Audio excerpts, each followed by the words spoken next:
সুমন বাঙালি হিন্দু ব্রাহ্মণ পরিবারে উড়িয়ার কণ্টক জন্মগ্রহণ করেন। তার পিতা সুধীরচন্দ্র এবং মা উষা চট্টোপাধ্যায়। তিনি খুব অল্প বয়সে বাবার তত্ত্বাবধানে শাস্ত্রীয় সঙ্গীত তালিম নেওয়া শুরু করেন। আচার্য কালীপ্রসাদ দাসের ও চিন্ময় লাহিড়ী তাকে খেয়াল শিখিয়েছিলেন। তিনি কলকাতার সেন্ট লরেন্স হাইস্কুল থেকে পড়াশোনা করেন। তিনি যাদবপুর বিশ্ববিদ্যালয় থেকে ইংরেজি সাহিত্যে অনার্স সহ স্নাতক লাভ করেন এবং ফরাসি ভাষা ও জার্মানি ভাষায় ডিপ্লোমা লাভ করেন। কবির সুমন একজন ভারতীয় বাঙালি গায়ক, গীতিকার, অভিনেতা, বেতার সাংবাদিক, গদ্যকার ও সংসদ সদস্য।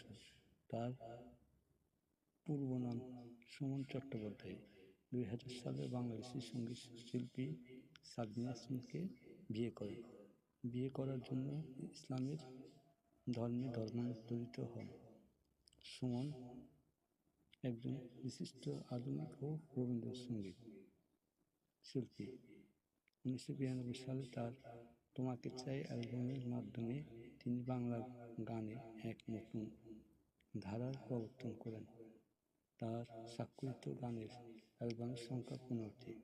সঙ্গীত রচনা, সুরকার, সঙ্গীতায়োজন ও কণ্ঠশিল্পীর পাশাপাশি গদ্য রচনা, অভিনয়ের ক্ষেত্রে তিনি সাক্ষ্য ও প্রতিভার সাক্ষ্য রেখেছেন। তিনি একাধিক প্রবন্ধ, উপন্যাস, ছোটগল্প রচনা এবং হারবার্ট ও চতুরঙ্গ প্রভৃতি মননশীল ছবিতে গুরুত্বপূর্ণ চরিত্রে রূপদানকারী বিশিষ্ট বাংলাদেশি গায়িকা সাবিনা ইয়াসমিন তার বর্তমান সহধর্মিণী। নন্দীগ্রামে গণহত্যার পরিপ্রেক্ষিতে কৃষিজমি রক্ষার ইস্যুতে মমতা বন্দ্যোপাধ্যায় পরিচালিত আন্দোলনে তিনি সক্রিয়ভাবে যোগদান করেন এবং সেই সূত্রে সক্রিয় রাজনীতিতে তার আবির্ভাব ঘটে।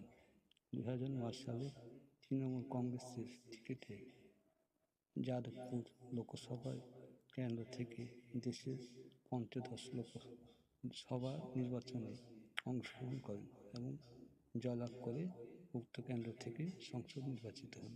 তার উল্লেখযোগ্য অ্যালবামগুলো হলো তোমাকে চাই, বসে আঁকো, ইচ্ছে হলো, গানগুলো, ঘুমাও, চাইনি তোমার বন্ধুত্ব, নিষিদ্ধ, ইশতেহার, সাবিনা ইয়াসমিনের সঙ্গে গাওয়া, নন্দীগ্রাম ইত্যাদি উল্লেখযোগ্য। 16ই মার্চ 1949 সালে জন্মগ্রহণ করেন। আজ তার জন্মদিন। তাকে জানাই লাল গোলাপের শুভেচ্ছা ও ভালোবাসা।